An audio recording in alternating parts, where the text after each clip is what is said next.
G'day, Steve Morgan here. It's a Friday, it's Tackle Fridays time, and it's the last Tackle Fridays before Christmas. And it's probably the last one that I'll say Steve Morgan for Fishing Monthly. Next year, it'll be Steve Morgan from Fishing Media. So maybe I'll just say FM and I'll cover all bases.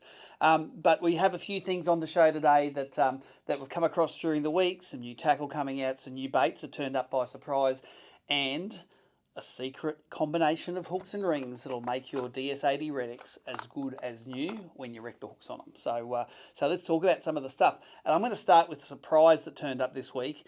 We had it in the postage email. We're getting a box of stuff from Realbaitz, and I'm talking to Nicole. We're going, you got any stuff coming from Realbaitz? Realbaitz is the swim bait brand from the guys at Frogley's Offshore and Michael Starkey. Michael goes and 3D scans every bait fish he can find and puts his hands on to make the reel baits. But we've had three sorts of reel baits turn up. One of them's a big garfish, which I assume has got both saltwater and freshwater applications. We'll have a bit of a deeper look at that soon. But the ones that really interested me were these little whitebaits.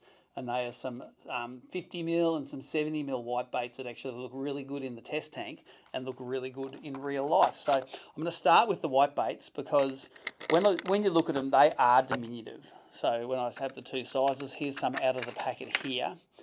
They're a single hook. They've got a bit of lead on the head, like an embedded jig head on the inside of them. And that's what they look like. They're tiny little bait fish. And I thought, there's not much of a paddle tail on that. They're not going to have a real strong action in the water. But when we put them in the test tank, and unfortunately I didn't film them in the test tank, but I will come back to you with some test tank footage in the future. They've got this really finesse action. Like a bait fish doesn't swim like this. A bait fish has got a real narrow tail wall on it. Well, that little tail there gets a real narrow wobble on it as it goes through, and at quite slow speed. So I'm really interested for when, for instance, bass eating galaxids and smelt and stuff like that in some of the southern lakes, or brim eating bait fish are going to react really positively, I think, to these. And one of my first thoughts was, wow, 5 of those in the saltwater on a micro Alabama rig, and you're allowed to do it in saltwater in Queensland. Would be awesome. It would look just like a school of little bait swimming around, ready for any sort of predator to eat, from barra down to brim to flathead. So we're going to have some cool experimenting with these over the next month or two to see how they go. They're Realbaitz Whitebait 50, Realbaitz Whitebait 75. Now the gar was a little different. The test tank wasn't really big enough to really get this thing going. But the garfish is, again, it's a very real representation of what a garfish looks like. Quite a soft tail wrist. I assume, again, it's not going to be a massive body roll or a massive action on this. It'll be quite a subtle action.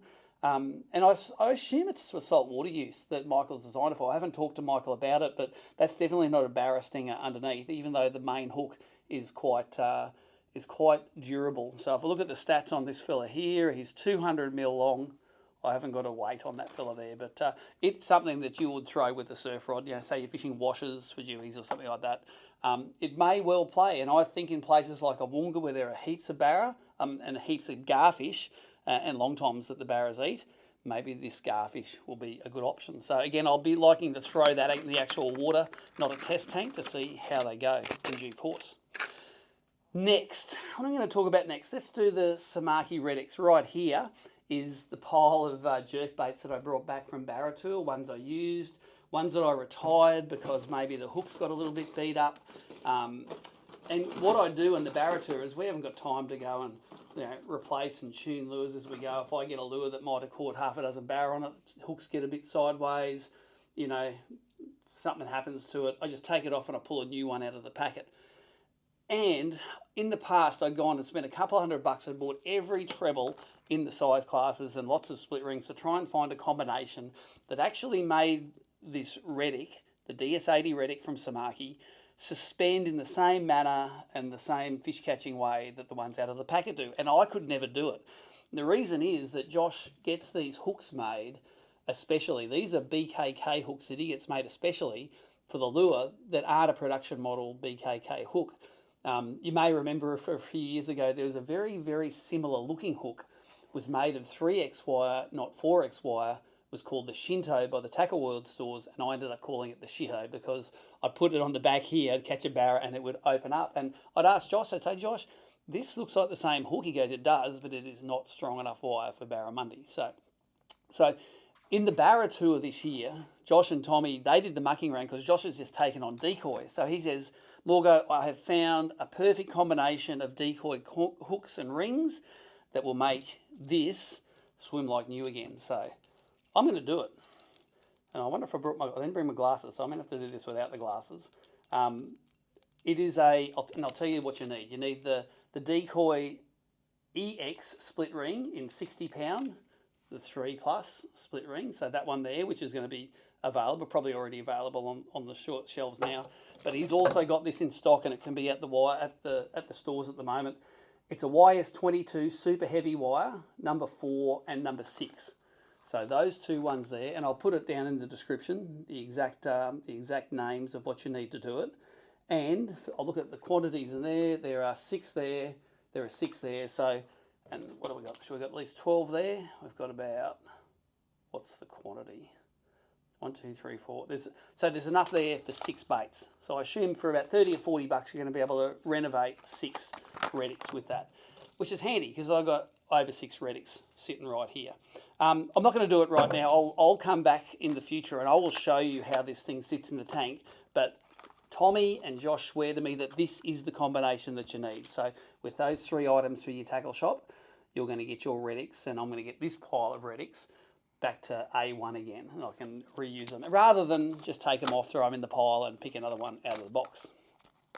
Now, while I was down at Josh's yesterday, he was giving me this stuff to have a go with. The container turned up that's got his new Zing Gen 4, the 4th generation Zing rods from Josh have turned up. And also, he is having a real crack at doing reels now. So this fella here, very classy looking box.